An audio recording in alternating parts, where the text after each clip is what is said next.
بسم اللہ الرحمن الرحیم۔ السلام علیکم۔ میں فرزانہ خان آپ کے فرسٹ ایئر سوکس کے لیکچر کے ساتھ۔ کل ہم نے جو ٹاپک کیا تھا اقتدار اعلیٰ، جس کی ہم نے اقسام کی تھی، آج ہم اسی کا نیکسٹ جو ہے ٹاپک کریں گے، اقتدار اعلیٰ کے نمایاں خد و خال۔ ٹھیک ہے، اب ہم نے دیکھنا ہے کہ اس کی خد و خال کیا ہیں، اور اقتدار اعلیٰ کی جو ہم نے مختلف اقسام پڑھی، ہم نے ان کو بھی ذہن میں رکھنا ہے۔ سب سے پہلا ہے مطلق العنانیت۔ اقتدار اعلیٰ ریاست کا مطلق اور لامحدود اختیار ہوتا ہے، یعنی کہ اس اختیار کے ساتھ کوئی دوسرا اختیار جو ہے وہ شریک نہیں ہوتا۔ ریاست کی حدود کے اندر تمام افراد، جماعتیں، انجمنیں، تنظیمیں ریاست کے احکامات کے مطابق عمل کرنے کی پابند ہوتی ہیں۔ یہی کل ہم نے اس کی جو اقسام ہم نے پڑھی تھی، اس میں جو اس کی داخلی اقتدار اعلیٰ کا ہم نے پڑھا تھا، بالکل اس میں بھی یہی چیز ہم نے ڈسکس کی تھی کہ ریاست کی حدود کے اندر جتنے بھی لوگ ہیں، جتنی جماعتیں ہیں، انجمنیں ہیں، تنظیمیں ہیں، ادارے ہیں، چاہے وہ کتنے ہی بڑے اور پاورفل کیوں نہ ہوں، وہ سب جو ہے وہ ریاست کے حکم کے پابند ہوتے ہیں۔ اسی طرح سے خارجی طور پر کوئی دوسری طاقت ریاست کو اپنے احکامات کی تعمیل پر مجبور نہیں کر سکتی، یعنی کہ انٹرنیشنلی جتنے بھی دوسری کنٹریز ہیں، ان کے ساتھ جو بھی ریلیشنز ہیں، وہ ریاست کی اپنی مرضی پر ڈیپینڈ کریں گے۔ ان کے ساتھ کس طرح سے اس نے اپنے ریلیشنز کو آگے بڑھانا ہے، اور کس طرح سے جو ہے وہ مختلف قسم کے کانٹریکٹ سائن کرنے ہیں، لیکن اس میں ٹوٹلی جو ہے وہ مرضی اس ریاست کی ہوگی جو ان کے ساتھ تعلقات بنا رہی ہوتی ہے۔ اس میں کوئی دوسری ریاست، چاہے وہ کتنی بھی پاورفل کیوں نہ ہو، وہ اس کو مجبور نہیں کر سکتی یا اس کو کسی بھی طریقے سے تھریٹ نہیں کر سکتی۔ ریاست اندرونی اور بیرونی طور پر بالکل آزاد اور خود مختار ہوتی ہے، اس پر کوئی پابندی نہیں ہوتی۔ بعض مفکرین جو ہے وہ کہتے ہیں کہ عملی طور پر ریاست مکمل طور پر مطلق العنان نہیں ہوتی۔ اس کے لیے وہ ریزنز یہ دیتے ہیں کہ اندرونی طور پر جو پابندیاں ہیں وہ ریاست جو لگاتی ہے، ان پابندیوں پر بھی ریاست کو اپنے عوام کے رسم و رواج، اخلاق، اقدار، مذہبی اصولوں، روایات اور ملکی دستور کی پابندی کرنی پڑتی ہے۔ یعنی کہ ریاست جو ہے وہ لوگوں کے لیے بنائی جاتی ہے، لوگوں کے لیے ہوتی ہے، تو لوگ ڈیفینیٹلی معاشرہ جو ہے وہ پہلے ہے، اور معاشرے کے رسم و رواج اور معاشرے کے جو اقدار ہیں، معاشرے کے جو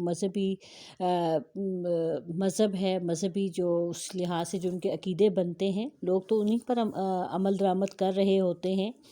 تو ریاست ان سب چیزوں کو دیکھ رہی ہوتی ہے، اور اس کے مطابق جو ہے وہ اپنا کام یا اپنے قانون جو ہے وہ بناتی ہے۔ اور اسی طرح بیرونی لحاظ سے بھی وہ اسی کے لیے اسی طرح سے لاجک دیتے ہیں کہ انٹرنیشنل لیول پر بھی بہت جو ہے وہ اس کو بین الاقوامی قانون اور بین الاقوامی پابندیوں کو بھی دیکھنا ہوتا ہے، اور سب کی ویلفیئر کو بھی دیکھنا ہوتا ہے۔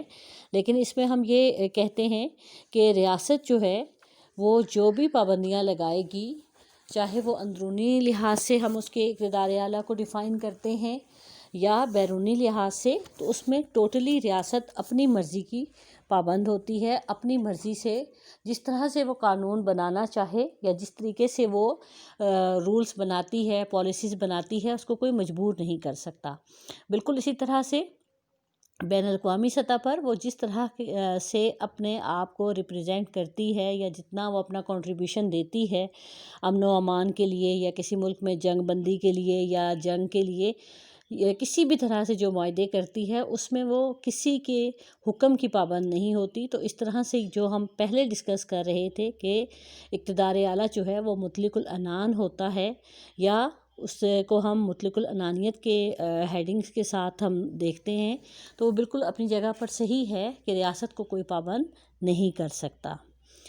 نیکسٹ اس کا پوائنٹ آ جاتا ہے منفرد حیثیت۔ ریاست میں ایک وقت میں ایک ہی مقتدر اعلیٰ ہوتا ہے، جس کی اطاعت کرنے کے شہری قانونی طور پر پابند ہوتے ہیں۔ ریاست ایک اکائی ہے، اس کا مقتدر اعلیٰ بھی ایک ہوگا۔ اقتدار اعلیٰ کو تقسیم نہیں کیا جا سکتا۔ اگر ریاست میں ایک سے زیادہ مقتدر اعلیٰ پیدا ہو جائیں تو ریاست اتنی ہی ریاستوں میں بٹ جائے گی جتنے مقتدر اعلیٰ ہوں گے۔ ٹھیک ہے، اس کو ہم دوبارہ سے ہم دیکھ لیتے ہیں، اور آپ پہلے لیکچرز جو میں کلاس میں دے چکی ہوں اس کو بھی ذرا ذہن میں لائیں کہ ریاست کا جو یہ اختیار ہے وہ بالکل